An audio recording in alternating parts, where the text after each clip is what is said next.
This is a DeepSpace Seeker5 bind and fly. This is a DeepSpace Seeker5 custom build.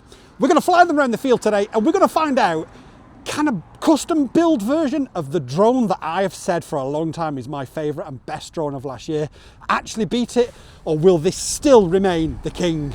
Let's freaking go. So Thobby, T-Motor contacted me a couple of weeks ago and said, we'd like to send you our new F7 SE stack and 8S capable AM32 ESC. Have you got anything that you can possibly do with it? So I racked my brains and I realised I didn't have any brains, so I asked BoyWonderFPV instead. And he said, do you know how the Seeker5 is your favourite drone of all time? Can you build one that's better? And that is why we're here at the field today, to find out if the custom build Seeker5 is better than the bind and fly Seeker5. Now, we've made a couple of changes to it. We've left the side panels off, and that's it. Yeah, that's it. So, spec-wise, we've got the AM32. We've got both. We've got an F7 SE, all from Thobby, and we've got the F60s Pro from Thobby as well on the motors. Now, spec-wise and setup-wise, we've done them all completely the same, apart from one minor change, which, keep watching, you'll find out why. So, they're both running Betaflight 4.5.3, and they're both running ELRS 4.0.0. The difference is, one of them's running the tune from Deep Space, and one of them's running my custom tune. Let's freaking go. Flight number one of the Seeker5 versus Seeker5 custom. I don't know which one I'm flying, so I'm just going to give them a bit of a thrash. BoyWonder's plugged them in for me, and I'm just going to give them a bit of a thrash and find out which one is which. This one, so they're both using 4.53 Betaflight. They're both using, oh no. What?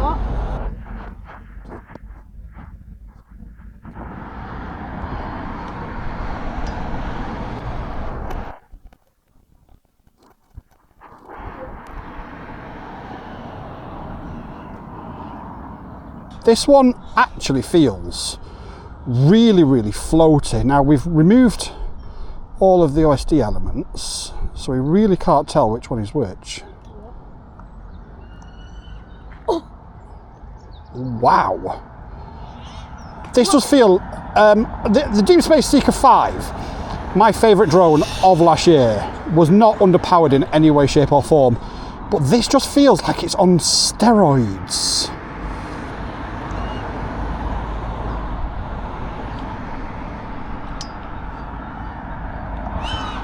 Oh my god, it's a little bit hard to keep on camera because I'm trying to make it smooth. Oh, I could have got you then. It's got wide zoom as well, I just realised. I'm not even using it because I'm zooming a little bit just to actually get you on camera. Oh well, you're very far away. But the spotter is still able to see it, aren't you, spotter? The camera might not be able to, no. No. And it's a bit bright, so it's hard to see the camera. Well, it's hard to see the camera screen. Well, I've put it in auto for you. By the way, everybody, it's BoyWonderFPV's birthday today. Wish him a very happy birthday, please, because today he's got himself a Sony camera because he wants to follow in the footsteps of his rather famous dad, whoever he may be. This is really good. This is really good. But I remember feeling like this when I flew the Seeker originally.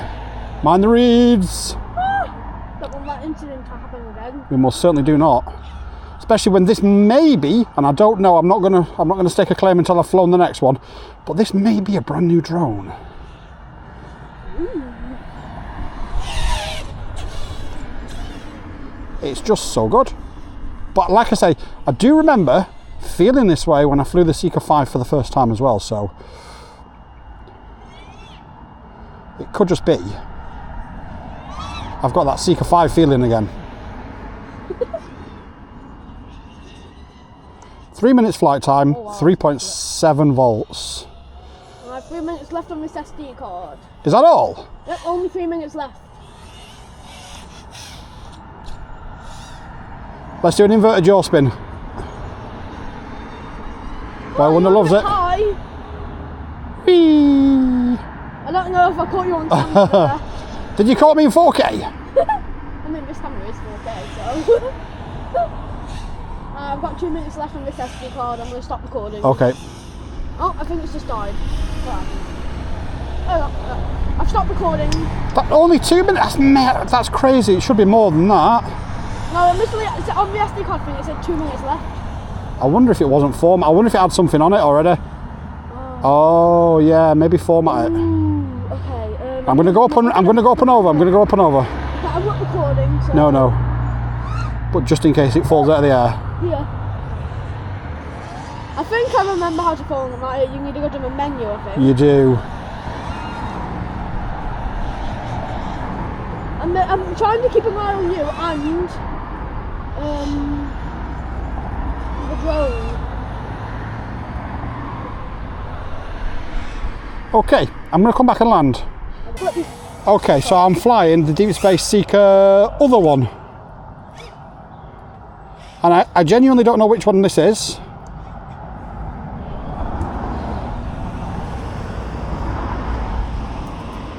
BoyWonder has plugged them both in. Yep.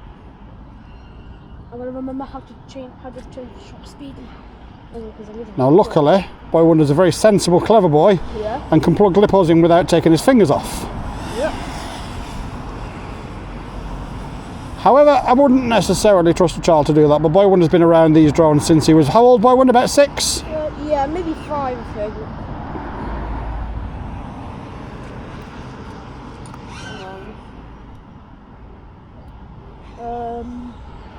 BoyWonder has a, as we mentioned before, it is BoyWonder's birthday and he's got his camera back out and he's... I'm not recording yet because it's just white right now. So ISO 100. Yeah, it's on 100. Shutter speed 1/60. And then aperture. Oh yeah. And then, like 80. And then... Alright. Got it? Right, so I don't know which Seeker5 this is. I really, genuinely don't. BoyWonder will be able to know because obviously he's plugged them in and I'll plug them in for him. This feels like a really, really, really good 5-inch drone, but it feels a fraction less than the one I've just flown. Don't go over them reeds, whatever you do, idiot boy. Like it feels... No, I'm talking about me. There's people coming, by the way. Okay, mate. With the shutter speed off a little bit more. Like it feels really, really, really good. But it just feels like it's calm down. an inch off the performance of the other one. I just had to change the shutter speed so I can see the drone way better. Alright, boss. It doesn't feel like it's quite got the same hang time, and it just feels like it's got a very... It just feels not underpowered. Please don't think I'm saying for 1 second, whichever one this is, it's underpowered, because they are both pretty mental 5 inches. Yeah. However,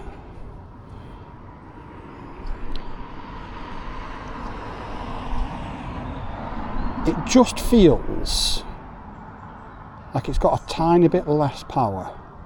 You're at the goalpost, right? Yes, sir. See if I can get you on camera.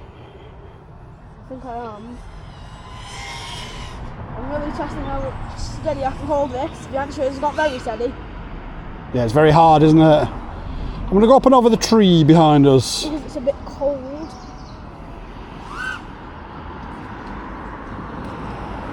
Got you on camera then. Hopefully. Tell you what, it doesn't feel quite as sprightly. It doesn't feel... I'm going to say, BoyWonder, yeah. I'm going to say that this is the Seeker5 bind and fly, and that the first one that I flew was a Seeker5 custom. Am I right? Yes, you are. Oh, wow. Like, it feels brilliant, but it just feels slightly less brilliant than the other one. I was literally pre-moving, so when I thought he was about to go down, I like moved the camera down. Nice. He just tricked me. Got you. 0 minutes left, and it's just stop recording. All right. Already out of storage on this thing. Okay. All right. Yeah, I'm happy with the results there. I think that's a very fair. It's very, very close, but you do notice a little bit of difference with the other. Okay. I think we've managed to complete the goal. The goal was, can we build a Seeker5 better than the Seeker5? Oh, the answer is yes. Very nearly hit the ground. The answer is yes, only just. And that may be because of my custom tune that I use, or it may be because of the hardware. But either way, it is only very slight, but the answer is yes. We can build a Seeker5 better, just, than the Seeker5. Random image that's just black on this. Oh, grab it quick, my head. Right, well, that's that test done then. So the question is, BoyWonder and I have to have a discussion now, because we didn't know which ones we was flying at the time, and we have to have a discussion as to which one was which. So BoyWonder, first of all, which one do you think you was flying first? This one. This one. And why do you think that? Because it had a lot. I could tell it had more power. Had more of a kick to it, didn't it? Yeah. And it it held in the air a little bit better, didn't it? Yeah, it was very floaty. It was very floaty. Okay. You are correct, that was the one that you was flying. So the question is, which one do you prefer? Definitely the one that I just pointed The at. custom one. Yeah, I mean, I think the point to take away from this is the very, very, very similar. And the eagle-eyed amongst you will notice the custom one is actually a true X as well. But they are very, very, very similar. You are getting more performance with the T-Motor spec version than with the DeepSpace spec version. However, that could very easily be replicated by changing the frame, by changing the tune. Ultimately, if you wanted to build one that is slightly better, then there are options out there, and it will make it that slightly bit better. But that doesn't take anything away from the bind and fly version, which itself is absolutely incredible. This has been a really fun challenge and a really fun way of sort of testing our knowledge and abilities of how we build these things and how we tune these things. Here's to looking forward to more of these in the future. But from me, Squadding Quads, and from him, BoyWonder, peace! Peace! YouTube and I have had a chat, and we believe that this is the video that you'll like the most. So watch it and let me know if they're right.